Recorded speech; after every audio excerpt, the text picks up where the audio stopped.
Welcome to this Zentangle Quickie. My name is Heather Hartwick Gladden. I'm a certified Zentangle teacher, and today we're going to take a look at the tangle, or really it's a fragment, but it's still a tangle. 24711. All right, so this is a neat fragment by CZT Debbie new, and lots of opportunity to play. It's really not difficult. And what I'm going to do, I'm going to show the fragment, and then I'll show what I did with it and what you can do with it. Okay.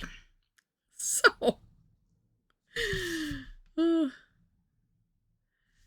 right, since it's a fragment,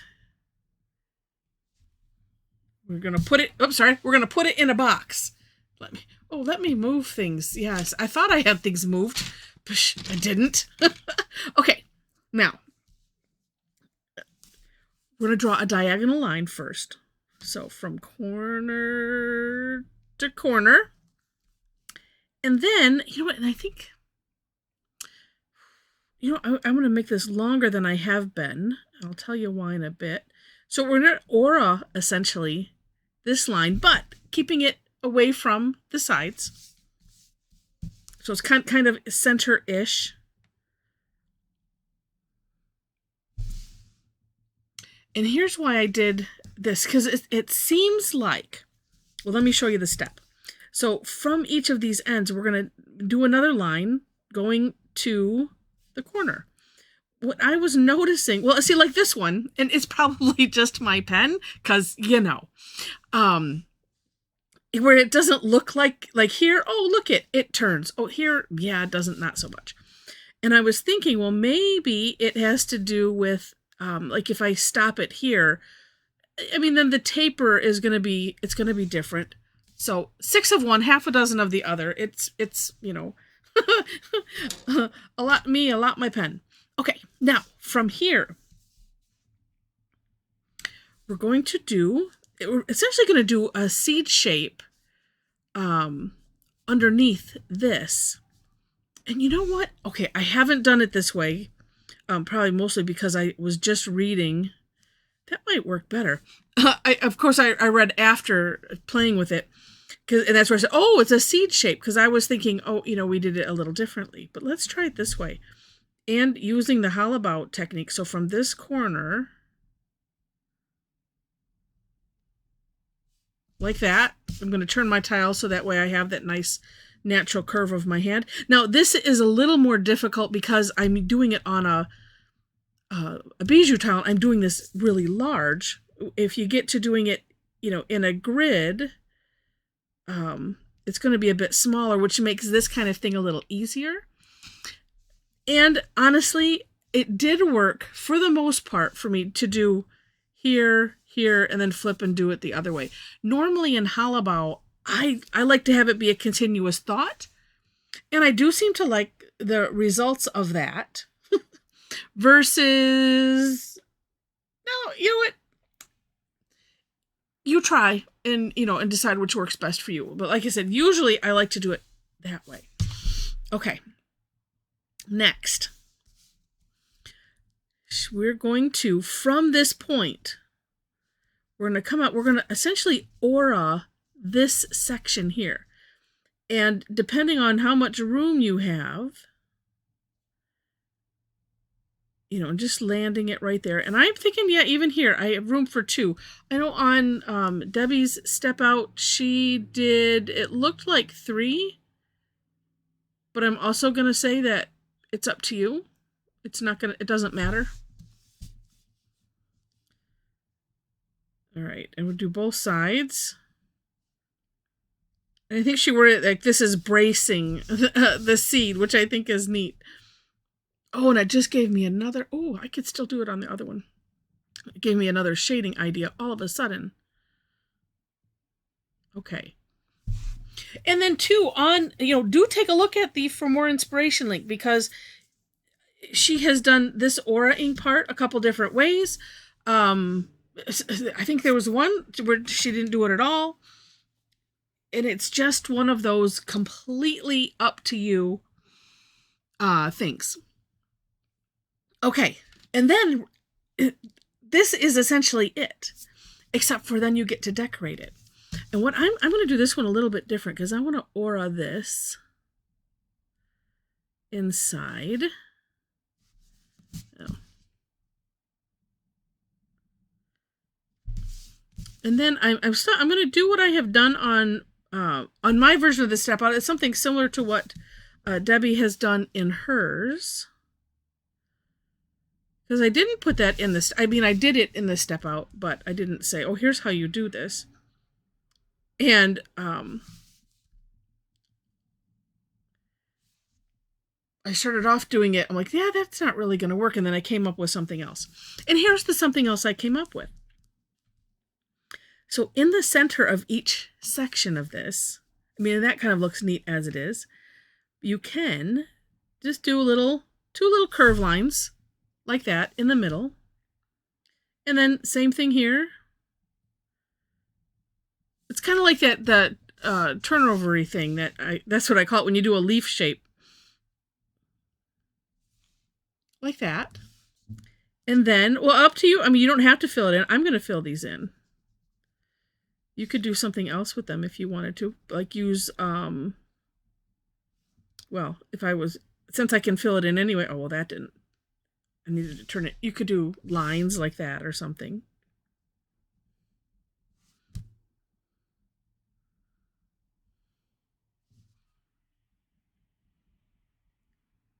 All right, and then we'll do the other side. I'm kind of, I don't know if I'm rightfully getting an Art Deco feel to this or not. That's the word that came to mind.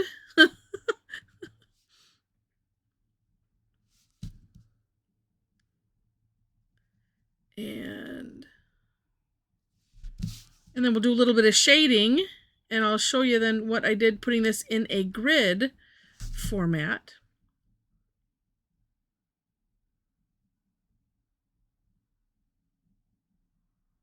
Okay. And it's neat. And of course, if you do something like this, you could make, have these come in as, as far as you want, up to you. The nice thing about that and kind of doing something where you're filling it in is you can adjust them as needed. All right. Now, let's see. I already forgot what I was thinking that I was going to try. Oh, yeah, I don't know. Some days. Well, let's see. Well, the first thing that I was thinking was, and this is what I did in my version of the step out, and it still looks it looks neat, is treating this almost like a seed, or just wanting to make it kind of shiny.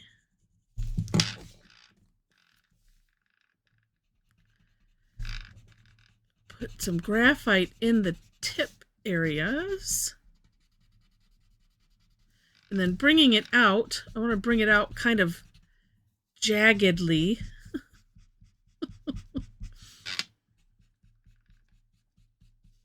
Or at least with a nice gradient like that. That's nice. I like that. Okay. Here's what I was thinking, like, oh, let's do this. I can still do it.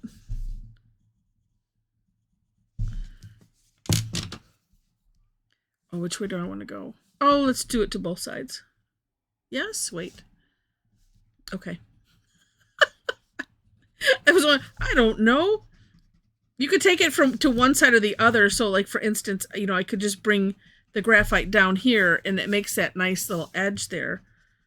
But I was feeling like I wanted to kind of do it to both sides. Oh, look at, yeah, that turns out neat. Oh, and then I've just had all kinds of other thoughts. Because if this is a seed shape, if it's going underneath this, and breaking my own rule, because I want to use my curve of my hand, and that rule being to have the tip of the pencil, tip of the tortillon where you want the graphite to be darkest, or where you don't want it to go over. Oh, I like that. You know, there's some extra fun about doing it like this, just singly and large, because you can really play a lot more with the shading. Oh, that is neat. And then I was thinking too, because this looks like it's going underneath this, so therefore I'm going to go, well, apparently I'm going darker because that's just what happened. Because I was thinking you better go darker so that way it's not competing with that. So I am. And then I'm also trying to bring it up into here a little bit. One thing I've noticed, and maybe it's just me, but it seems like when I have a line like that, and then I use the tortillon to make a gradient, and if it doesn't go over the line, it just seems like I'm filling it in versus making a gradient. So sometimes I try to, on purpose, bring it out a bit further.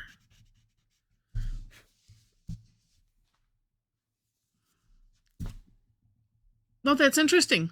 Yeah. Bring it out a bit further so it doesn't look like that. But it helps if let me just use I've already used the end of that. Soften this without adding any more graphite. You can only do that so many times.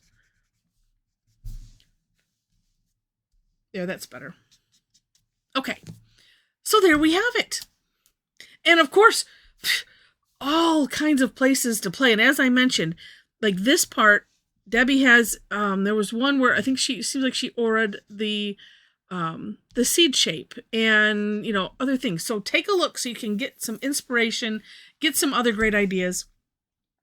And then what we do with the fragment is we, in a grid or reticula of some shape or form, and then you can alternate it. So this one, I had them like this, going out, right, like that, like that. I started off with just putting that first diagonal line also so I wouldn't goof it up, because I've done this before where it's like, oh, I'm gonna do, and then I forgot what I intended, and then it doesn't matter because it'll still turn out neat no matter what. But from what I had set out to do anyway, on my version, I haven't shaded this yet, but on my version of the step out, I did it opposite. So I have the lines going the other direction, all pointing in towards the center. And so you can see how, and this just being a 4 square, if you do it in a larger grid, if I line that up, you'll see how you'll get all kinds of combinations of things. So they're just a lot of fun to play with, or you really could just do it just like that and have it kind of be a feature or something. So, all right. Well, I hope that you have enjoyed this. If you have, please click on the like button. And if you liked it enough to see more, please click to subscribe to the channel. Besides links to the step outs in the description section below them, you will find my link tree. And there I have links to everything. So all of my social media, if you happen to be on, come follow me. If you you go to my website and follow my blog where I do things like this, which is a daily tangle. And if you're interested in classes or come and tangle with me online, I do that every Thursday. It's free. It's called Tangle Time. Take a tangle or two and we play with it for an hour and see what everybody does at the end. It's really, really fun. And I have other classes that are on Tuesday that generally have a fee. The third Tuesday of the month is also free. It's called Tough Tangle Tuesday, but those are that one and Thursdays are what I have for free. Everything else either has a fee to it or is a exclusive for my membership club, and that information is also on the link tree. And just by the way, if you're watching this at the time of this recording or within a few days, well, no, I can make it a more blanket statement. On whenever there is a 5th Tuesday in a month, I decided that that's when I'm going to offer my Zentangle Essentials class. It is at a little bit of a discount, so it's $15 rather than the $25 I normally charge. And if you're new, well, whether you're new to Zentangle or, you've been around it for a while, because I have a lot of people that come back as a refresher. It's just nice to get grounded in the method that is Zentangle. There's so many beautiful things, but there's a method behind it, and it's just good to, like I said, stay grounded. So we have a lot of people that do that as a regrounding and a refresher. And then a lot of people that just need to understand, oh, there's a method behind this. Oh, what? Oh, I've heard about that string thing. Oh, I didn't understand. That's how it works. So, come join us. And if you can't make it live, anybody that registers for the class, you're invited to both sessions for the same price, and you'll get the replays on top of it. So if you can't make it live for some reason, but I just wanted to give myself a shameless plug for that, because I forget to mention it, but that's coming up this coming Tuesday at the time of this recording, because there are 5 Tuesdays in the month of October this year. All right, but know that when there's a 5th Tuesday, come and look for that class, because that's when I offer it, unless of course there's some other special request. So thanks so much for listening. And thank you again also so much for watching, and I wish you happy tangling.